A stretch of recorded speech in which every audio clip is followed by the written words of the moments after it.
नमस्कार दोस्तों, stock specific landing में हम बात कर रहे हैं सिविल कंस्ट्रक्शंस की ग्रुप की कंपनी की।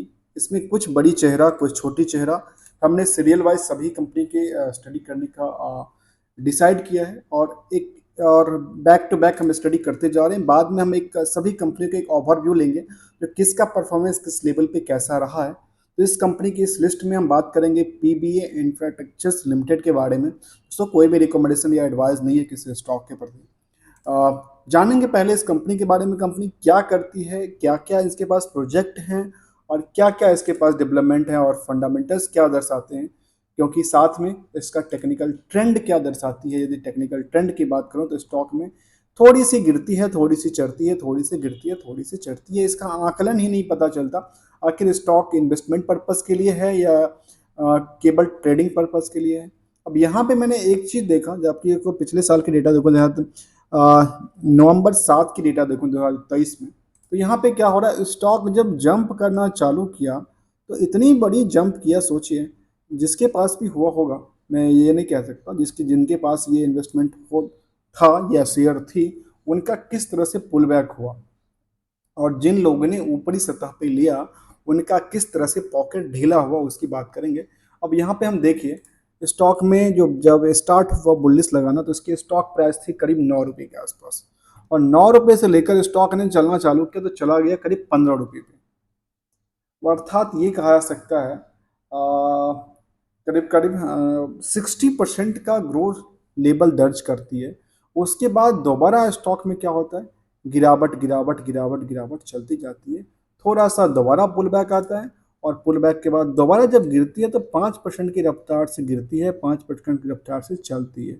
कभी छोटी चलती है, कभी बड़ी चलती है। और इसी क्रम में देखने का आती है स्टॉक की जिस तरह से मोमेंटल देखने को मिल रही है, वो बैक टू बैक इस स्टॉक में कभी प्रॉफिट बुकिंग, कभी चलती है, कभी नहीं चलती है। अब यहाँ पे देखने को आती है, जब मार्केट सारे के सारे मार्केट एक साइडवेज काम कर रही है, सेंसेक्स की ही करीब 1% से ज़्यादा लुढ़का हुआ है, मार्केट में प्रेशर्स है इलेक्शन रिजल्ट को लेकर के, तब ये मार्केट में पीबीए इंफ्रास्ट्रक्चर्स ½ % खरीदारी में देखने को मिल रहा है। स्टॉक की रेट 12 रुपये के आसपास। इसकी यदि हम देखें 52 वीक की हाई, तो 52 वीक की हाई 16 रुपये तक गया था। लो की साइड की देखें तो 7 रुपये तक गया था, अर्थात 7 रुपये से लेकर के 16 रुपये तक का जो सफ़र तय किया वो काफ़ी बड़ा मोमेंटल था। 7 से 16 काफ़ी बड़ा होता है। करीब करीब देखें तो सीधे सीधे 7 दूनी 14 और 2 एक्स्ट्रा, उसको थोड़ा सा और मान लेते हैं 1, तो 2.1x के हिसाब से देखें तो स्टॉक ने एक पुल बैक दिया था बॉटम से लेकर के टॉप तक की कारोबार में। आगे क्या कहती है कंपनी के बारे में, कंपनी के बारे में कहती है हम तो किस सेक्टर के अंदर हैं, इसका इंडेक्सेशन कुछ है ही नहीं, और एक किसी इंडेक्सेशन में फॉल नहीं करता, इसलिए कभी दिखता नहीं है कि कंपनी का मोमेंटल कैसा है। ये सिविल कंस्ट्रक्शन की कंपनी है और इसकी आरओई की बात करूँ तो निगेटिव है, और ओवरऑल सारा सब कुछ देखने को आती है जो कंपनी की सब कुछ निगेटिव है, एक्सेप्ट द पीवी। पी करीब 8 के आसपास, 9 के आसपास आती है, और बाकी सब के सब डिक्लाइन करती है। चलते हैं आगे। आगे क्या कहती है कंपनी की फंडामेंटल्स में, जहाँ पे पहले जानते हैं फंडामेंटल्स में कंपनी का जो क्या है, इसका प्रोजेक्ट और कंपनी करती क्या है। तो कंपनी तो सिविल कंस्ट्रक्शन में काम करती है। इसकी प्रोजेक्ट की बात करो, इनकी प्रोजेक्ट क्या क्या है, तो कहती है हम रोड डेवलपमेंट की काम करते हैं, रनवे बनाते हैं। अब रनवे बनाते हैं, ब्रिज बनाते हैं, प्लांट्स, जो प्लांट्स हैं इंडस्ट्रियल प्लांट्स, उस पर भी काम करती है कंपनी। अर्थात ये रोड मैप, रोड से लेकर के एयरपोर्ट्स रनवे तक की बात करती है, साथ में ब्रिजेस और ओवर ब्रिज की बात करते हैं, प्लांट्स जो कि बड़ी बड़ी मैन्युफैक्चरिंग प्लांट हैं। इन 4 तरह के इनके पास प्रोजेक्ट हैं, और इन चारों तरह के प्रोजेक्ट पे कंपनियां काम करती है। यहाँ पे इनके ऐसा नहीं दिख रहा है कि कोई कितनी सारे प्लांट इनके प्रोजेक्ट चल रहे हैं, कितनी सारे रनिंग हैं, कितनी सारी नहीं है। यहाँ पे कोई ऐसा इन्फॉर्मेशन नहीं दिखने को आती है। केवल एनुअल रिपोर्ट या कॉर्पोरेट पॉलिसीज और कंपोजिशंस ऑफ कमिटीज, इस तरह की चीज़ें निकल के आती है जो कि मैनेजमेंट से डेटा होती है।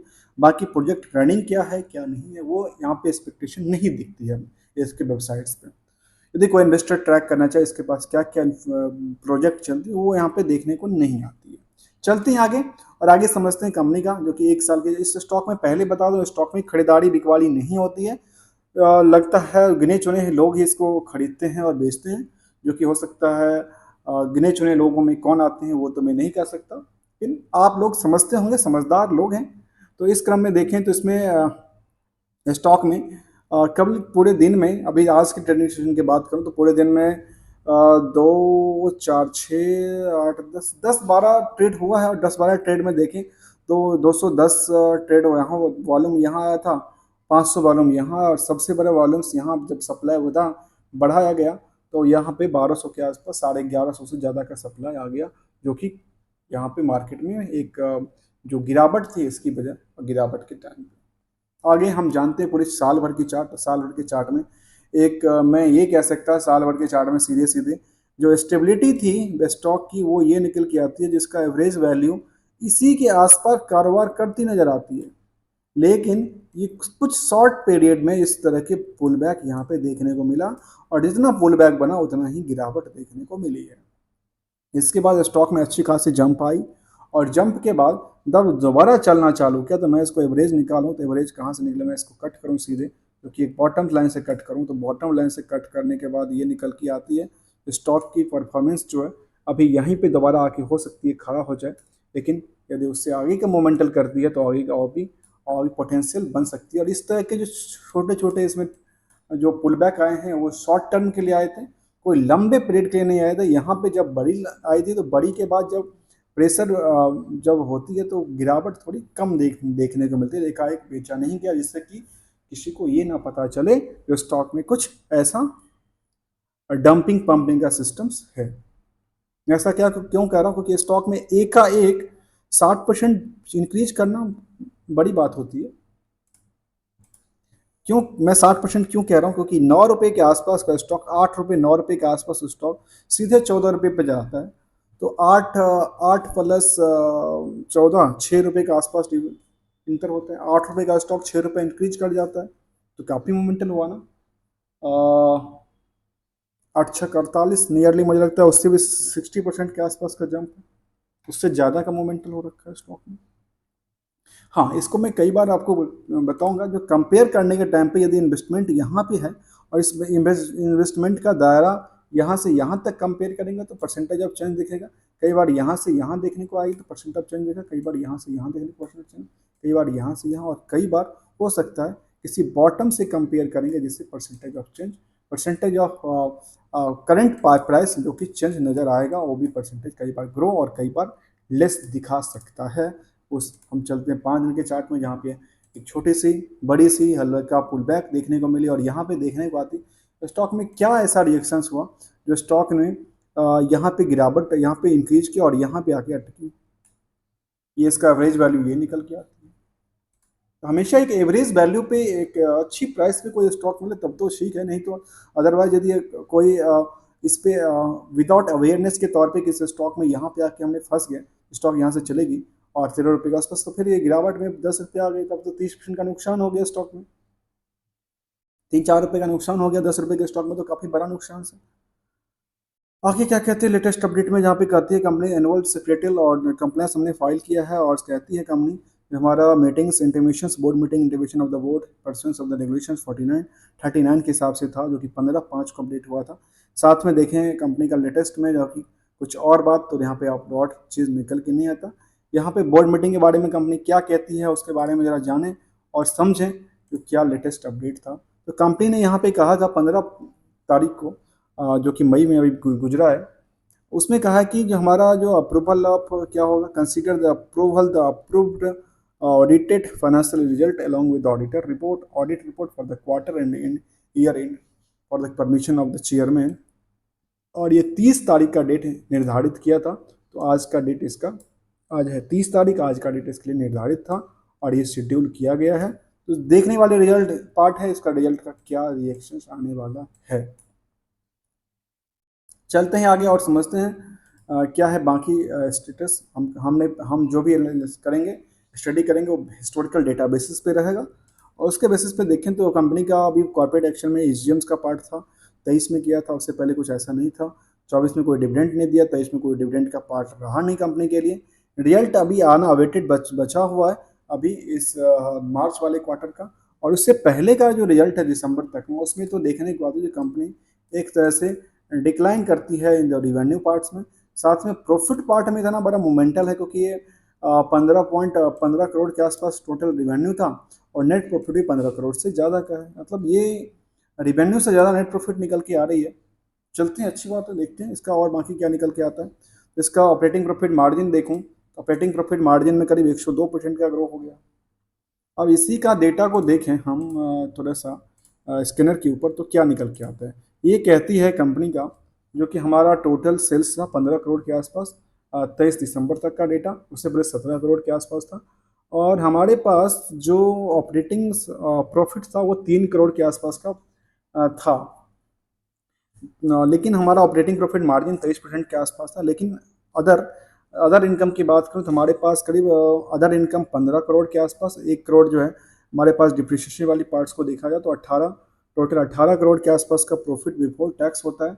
और आफ्टर प्रॉफिट टैक्स देखा जाए तो करीब 16 करोड़ के आसपास निकल के आता है। तो 16 करोड़ के आसपास आता है, अर्थात 15 करोड़ का टोटल सेल्स बेसिस पे देखा जाए तो 16 करोड़ का। लेकिन ओवरऑल देखा जाए टोटल इनकम को कंपेयर करना चाहिए। टोटल इनकम क्या निकल के आती है, टोटल इनकम इसकी निकल के आती है प्रॉफिट बिफोर टैक्स के हिसाब से देखो तो 15 करीब करीब निकल के आता है इसका 18 करोड़ के आसपास। 18 करोड़ में इसका 16 करोड़ के आसपास का प्रॉफिट टैक्स के बाद निकल के आती है।